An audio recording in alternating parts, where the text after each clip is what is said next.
you have an interest in horses and love learning more about horses, the horse industry, teaching, or even managing your own horse business, then you're in the right place.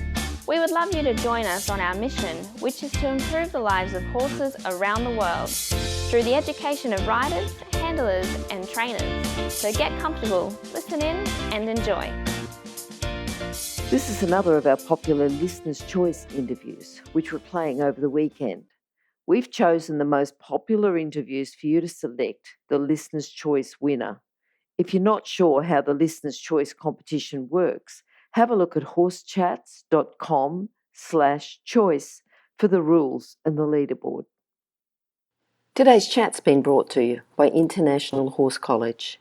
We have a mission to improve the welfare of horses throughout the world through the safe education of riders, handlers and trainers, and that's what these chats are all about. Registered Training Organisation 31352. Today's guest is Christine Thompson. Christine's got extensive experience working with horses, including roles in Australia and the UK as Sports Development Officer for an equestrian organisation. She's been a riding coach, equine instructor, assessor.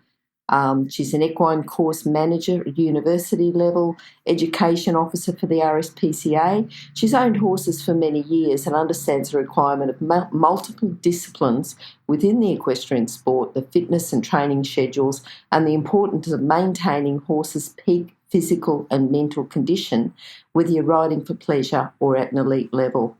Christine's qualifications: she's got a Bachelor in Honours in Equine Science. She's postgraduate certificate in Equine Science. She's Equinology Equine Body Worker. She's also a certified equitate practitioner. She's a member of the Equine Therapies Association of Australia. She has a BHS AI, Cert 4 in Workplace Training and Assessment, and certificate in photonic red light therapy, which was in progress. We might talk about that as well, and whole body relaxation massage. That's, real specialist field I think you've got there, Christine, haven't you, with Equine Muscle Matters is your business. How are you anyway? Yeah, I'm really well, thank you. It's been a long journey to get to where I am, and lots of different qualifications and learnings along the way. Yeah. So really enjoying where I am now and what I'm doing. Now, this Equinology Equine Body Worker, is that how you pronounce it, Equinology? Yeah, that's correct. Yeah. Just tell us quickly about that as well. I hadn't heard of that one. So it's primarily, they're now an international company. Started off in America, I believe. So I did my training with them in the UK shortly after I left university. So it's essentially an equine sports massage course. Very intensive, 9 days of on-hand training with horses, plus homework in the evening, pre-course reading, and then lots of case studies afterwards that you needed to submit. So it was a really good course, like lots of anatomy and massage techniques. So it was a really good starting point for my massage career. Good. Now, Christine, just tell us about your favourite quote. What is your favourite quote, and tell us a little bit about it? Okay, so my favourite quote is, to succeed you must first improve, to improve you must first practice, to practice you must first learn, and to learn you must first fail. And then somebody I know also added in, to fail you must first try. And it's probably one of my favourite quotes just because, I think it goes for everybody. I know I can be a little bit of a perfectionist and hold off trying anything until I perfect it, but do you know what? We're never going to perfect anything unless we actually get out there and do it. That's right. And sometimes just giving it a try and failing a few times. When we all start riding, none of us are brilliant. None of us. We all start. We've still got to learn to rise to the trot and do quite a few basics like that. So you shouldn't be looking around at all the good riders. You should just go, right, well, they were when I am, that once they were where I am now, and they've continued to improve, so I can continue to improve. Yeah, absolutely. And and I don't even think of it now as failing. It's just every time you learn something new. So, every horse you ride teaches you something new. Yep. Every horse that I see as a massage therapist teaches me something new. So, it's forever an ongoing process of learning and improving. Yeah, yeah. Christine, tell me about your very first memories with horses. You know, have you got a particular day that you remember where you met a horse, or the first time you rode, or anything like that? So one of my very early memories, so I wasn't one of the kids that started riding, as soon as they could walk. I was probably about 7 or 8, I think, when I really first started horse riding. And I learned to ride at a local riding school, and one of my first memories is probably of a horse called Dandy, who was quite a character, and to get him to go faster, you had to blow raspberries. So yeah, riding around blowing raspberries to get this horse to go faster than he was going. It's funny, isn't it? Yeah. And man, people that don't understand horses don't have horses. They just drive past or walk past and go, I don't understand that girl. She blows raspberries all the time. They wouldn't understand why you were doing it. As a horse person, I completely understand. Yeah. It was all good unless you were also in the arena with the horse that was scared of people blowing raspberries. that could have issues. Oh, okay. Now, this career you've got with horses, it's a little bit different, which is great because I think that the horse industry is expanding into lots of different areas, lots of different careers and different career paths. Were you always going to work with horses? Were you always, because you went to uni, but you went to uni and did equine science, and then you did some post-grad work as well. So all related to horses and getting a job within the industry. Was that always going to be, or did you have a particular time that you said, no, I'm going to work with horses? It was probably always going to be working with horses. I remember when I was much younger, I wanted to be in the mounted police, and then I wanted to be a vet. And then from the age of about 14 or 15, I knew that it was my aim to go to university, study something to do with horses, and make that a career. So at that stage, I started training for the British Horse Society exams. So as soon as I was old enough, started taking those exams, then went through the coaching exams with the British Horse Society. So I had that as something that I did before and during university. I think that, you're saying about coaching qualifications, but as a massage therapist, just having that bit of credibility behind you, I'm sure would be good. That you can not just be looking at it from a massage therapist point of view, but you can also be looking at it from an instructor point of view, and I think get a better idea of what's required. Do you agree with that? Do you think it has complemented you? Yeah, absolutely. So, a lot of the time people will have problems that are happening while they're riding. So it's really good to have that background and be able to look at the horse and understand what's going on with the horse and the rider, because obviously the rider influences a lot with the horse as well. And that's part of the reason why I then recently did the human massage courses, because I really want to help the horses and the riders. And then more recently, I've really become far more interested in equine biomechanics. And again, the coaching background is really benefiting me there. So looking at the horses and having that background, but now having a real eye on the biomechanics of the horse and the rider, and being able to coach the rider in what to do to improve the horse's way of going from a biomechanics and therapist point of view. Yes. And I like the way you study the whole of the horse, not just one area, but the whole, and how everything's related to each other. Yeah.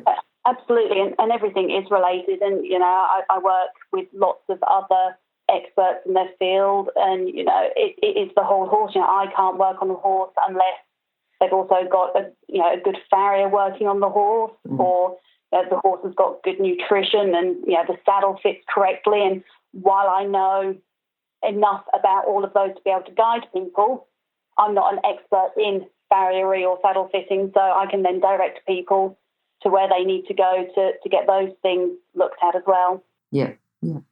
So talking about other experts and people working with horses, What do you think, because there are, as we said, quite a few different areas where you can work with horses, but what do you think are the core skills or the character traits that someone needs to start that horse career journey? I think anybody that wants to work in horses, whatever part of the equine industry they want to work in, being a hard worker, being determined to succeed is really important. Let's face it, it's not an easy career working with horses. Probably slightly easier over here in Australia than in England, getting up at 4 or 5 o'clock in the morning in the middle of winter when it's freezing cold or raining. Yes. At least you have the sunshine. So they're really important to me. Mm-hmm. You always need a sense of humour with horses. Things go wrong and you have to be able to laugh it off. You definitely need patience. And, one of my biggest values is integrity. So, always doing the right thing even when nobody's looking. And, I think that's really important value to have generally, but, really important with horses that you're always putting the horse first and, they're always number one. Mm-hmm. Mm-hmm. Yeah, good. What do you think is the best thing about working in the horse industry and working with horses? Obviously, I think we all go into the industry because we love horses and we love working with them. And every horse I meet is different and they have such different personalities. But the people are what make the industry as well. And all of my closest friends are people that I've met through the equine industry. They will be lifelong friends.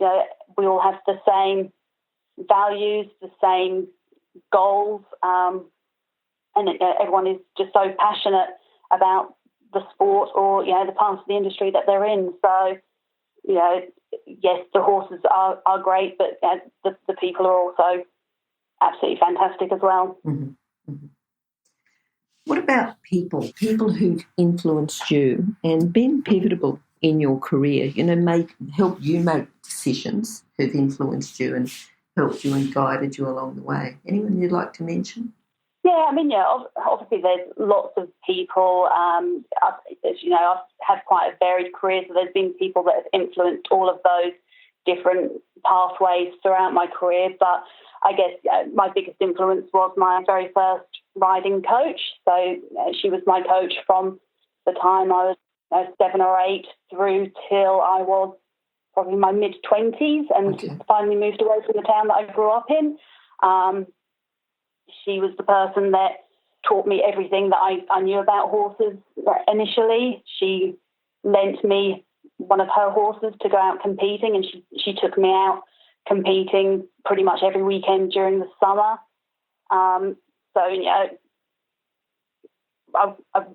Let's face it, I probably wouldn't be in the industry if it wasn't for her passion and knowledge for the sport is what really drove me to want to learn more, and she always pushed me to improve myself. She was the one that really pushed me to then follow the equine pathway into university and always ask questions. My parents as well. My parents aren't horsey people.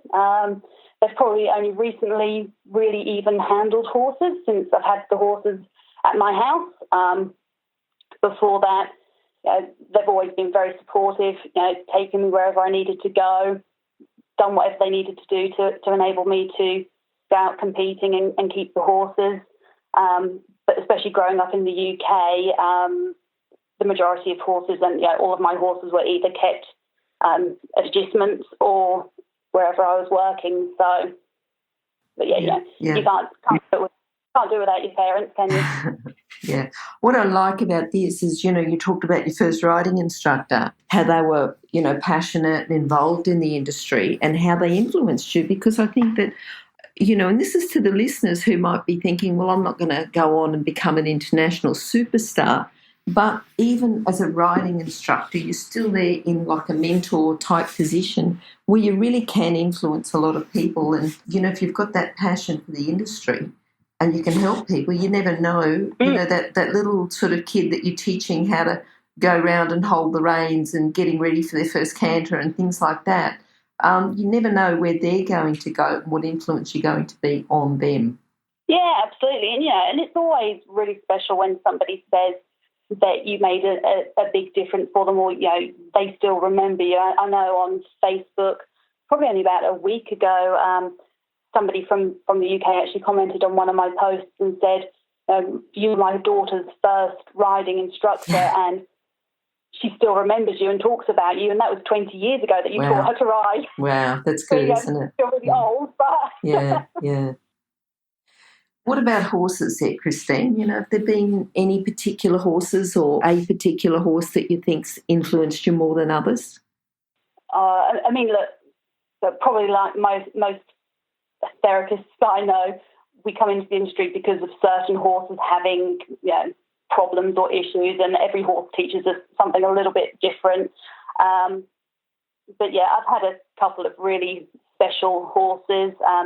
Gwillem, who was my first real pony, he was quite a character. He taught me a huge amount, so I did all the different sports on him. I showed him, I evented, hunter trials over in the UK, jumping, polo cross. So, we went out and we did absolutely everything. And he wasn't always the best. He was a pony that was absolutely fine as long as he was with other horses, but would not go a nose in front of another horse. So you're never going to win anything if it involved racing, because, couldn't possibly go that nose in front to beat someone else to the finish line. But, he was very quirky. We spent quite a lot of time going backwards if he didn't want to do something. So he taught me a lot of patience. And then another horse that I had, who was probably one of the first horses that really got me into the sort of the rehabilitation side of things. And his name was Remalan, an ex-pointer. So I had a lot of fun with him. He was very different, big, thoroughbred, chunky. Certainly had a good gallop on him. Remember, taking him down the beach, and you'd really feel him change gear when you allowed him to take that open space. And I suppose I should mention my current horse, because she's perfect. Okay. What's her name? Dolly. Okay. Yeah, so she is an off the track. Okay. Thinking about the career that you've had and, still have, what do you think has been your proudest moment within that career? Every time I manage to get a horse to a point where they're able to be ridden or do whatever it is that the owner wants them to do is a really proud moment for me. As a therapist, you quite often see horses where they've had injuries, not sure if the horse will ever be ridden again or compete to the level that the owner wanted to compete at. So that's always absolutely fantastic. Some of my proudest moments within my whole sporting career are probably when I was a bit younger. I was part of a vaulting team and also competed individually in the Pas de Deux. So we're actually quite successful as a team. Crowned national champions in the UK for a few years running, and had quite good success with that individually and as a Pas de Deux as well. So that's really special because you work really closely with the other people in the team. It's not just you going out on your horse. There was 8 of us in the team and up to 3 of us actually on the horse at any one time. So had to be really close and really trust each other, and to then have success and obviously trust the horse as well. So so they were some really special moments from my competitive career.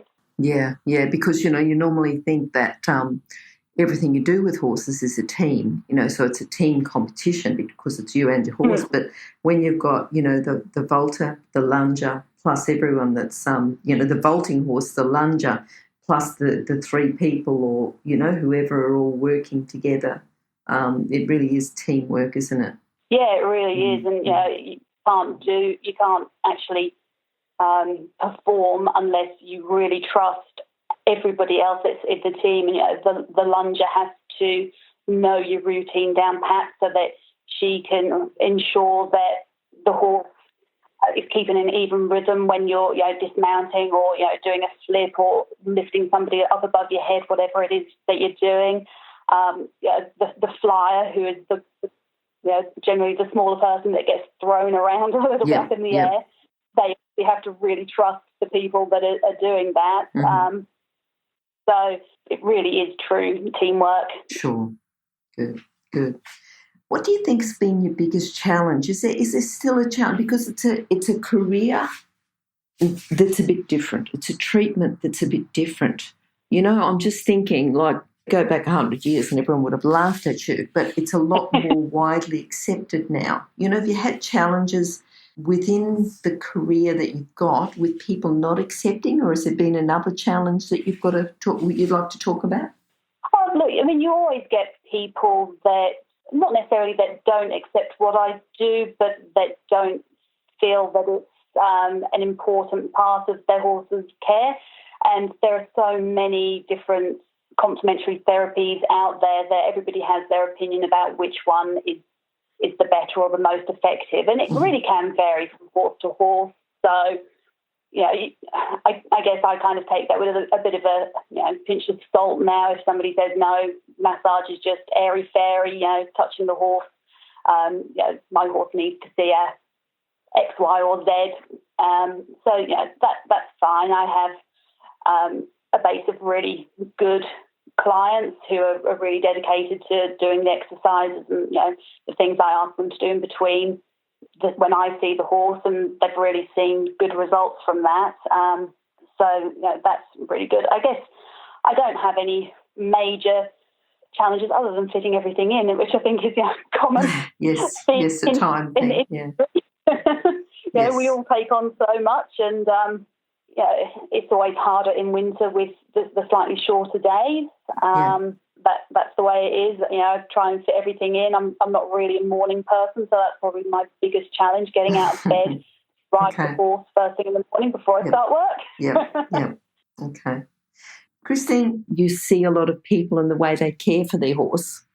Is there like a common theme across the horses that you see that you'd like to educate people how to care for their horse a bit different, a fault that they might be doing, or just something that they could improve on?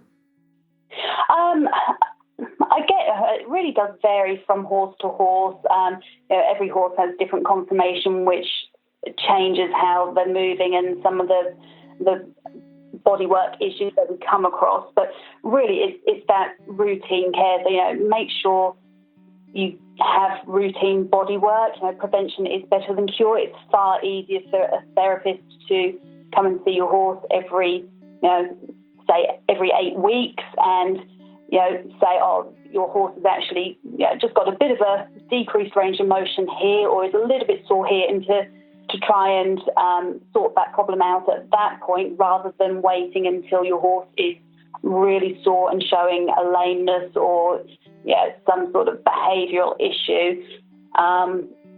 Horses are, as we all know, experts at masking how they're feeling, and so a lot of the time they don't actually show any signs of pain until it's really sore. So, that routine body work is really important. And for the riders as well, lots of riders are very good at taking care of their horses, not so good at taking care of themselves. Yes. So, as a rider, you have a really big influence on your horse, and if you're slightly crooked in your body, then you're going to be putting extra weight on one side of the horse's body, and you could be actually causing some of those sore spots on your horse. So, make sure that you treat your body as well as you treat your horses. Okay. It's certainly something to think about. You do. We look after the horses and get their diets right and make sure that, they've got the best bedding and everything else. But we've really got to look after ourselves as well. Yeah, and then we stop off at McDonald's on the way home. Yes. If you're an equestrian coach or a horse riding instructor, or even if you aspire to be one, have a look at the free video series for horse riding instructors on the Horse Chats website. Go there now. Have a look. horsechats.com. What about books? Have you got a book that you'd like to recommend for our listeners just to complement their training, to complement their education? Yeah, I mean, look, really any anatomy book is absolutely fantastic. There's lots of different ones out there.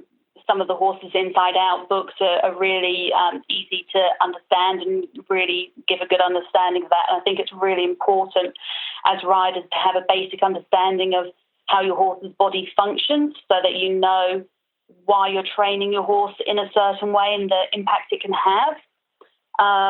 And one of my all-time favourite books is an autobiography. It's actually Pippa Funnell's autobiography, so it's a few years old now. But I really loved that book, and it's really stuck with me over the years because reading it, I was amazed at how many setbacks she actually had. The fact that she almost actually left the sport, but managed to overcome them and had great success as an eventer. Yep. Do you remember what it's called? I think it could just be called something like Pippa Funnell Autobiography. Okay, that's easy. Very easy title, I think. Yes, but it's a few years old.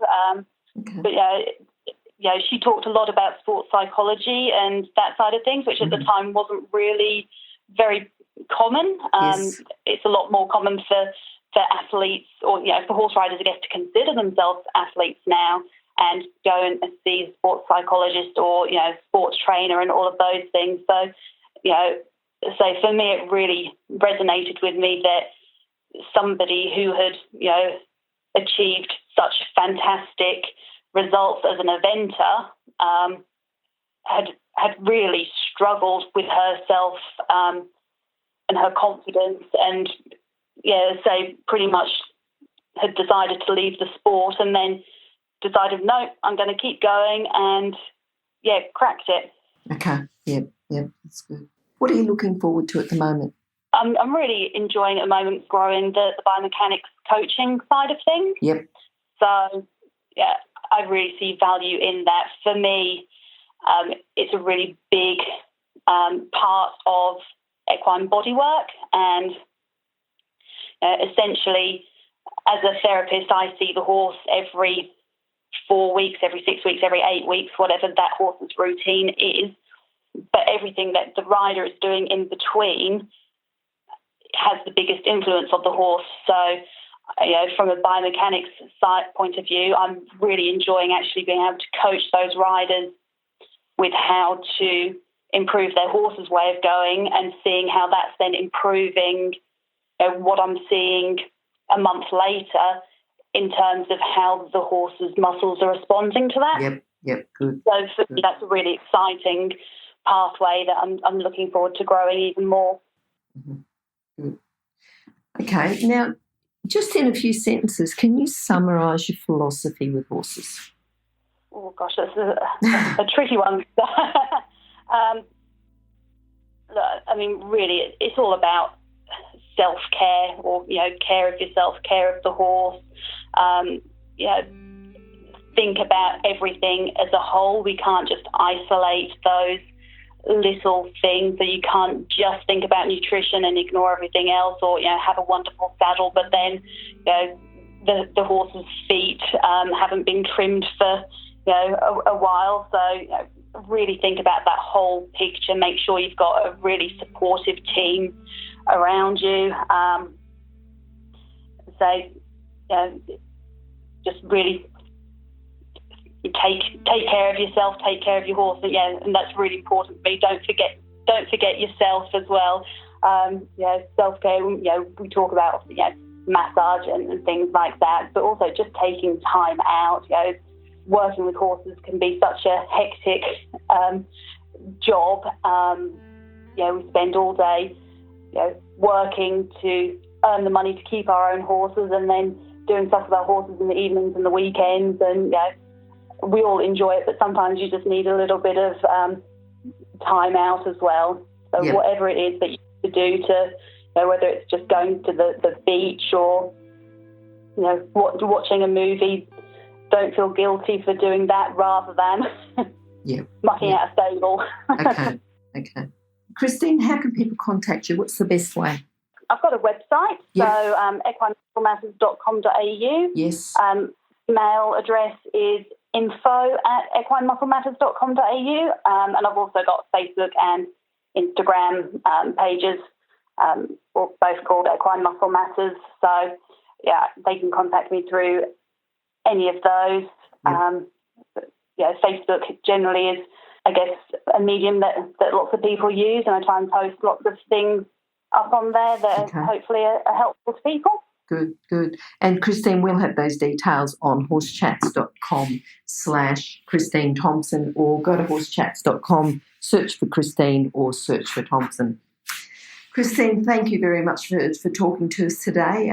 Lots of information that we're sort of not really hearing. We have a broad variety of people, and I think everyone's got a message that's just a little bit different, because I think there's so much to learn about horses. It really doesn't hurt to just learn a bit from everyone, so I'm sure our listeners would have got something out of what you've been talking about today. Thank you. I hope so. As you said, I think everybody can teach somebody something, so hopefully somebody listening has found something that I've said useful. Okay, and hopefully we'll see you again soon, Christine, with something a little bit, sort of rather than just a broad overview, but something a little bit more detailed. So thanks for coming today, and we'll talk to you again soon. All right, thanks so much. Bye. Bye. If you've enjoyed this chat, then please comment, rate and subscribe. If you'd like any changes or recommendations for guests, then please contact us through horsechats.com. And while you're online, have a look at the government-accredited courses at internationalhorsecollege.com. Registered Training Organisation 31352. Remember that our comments and instructions are general in nature and do not take into consideration your individual horses or your individual ability and circumstances. If you enjoyed this podcast, then please leave your comment below.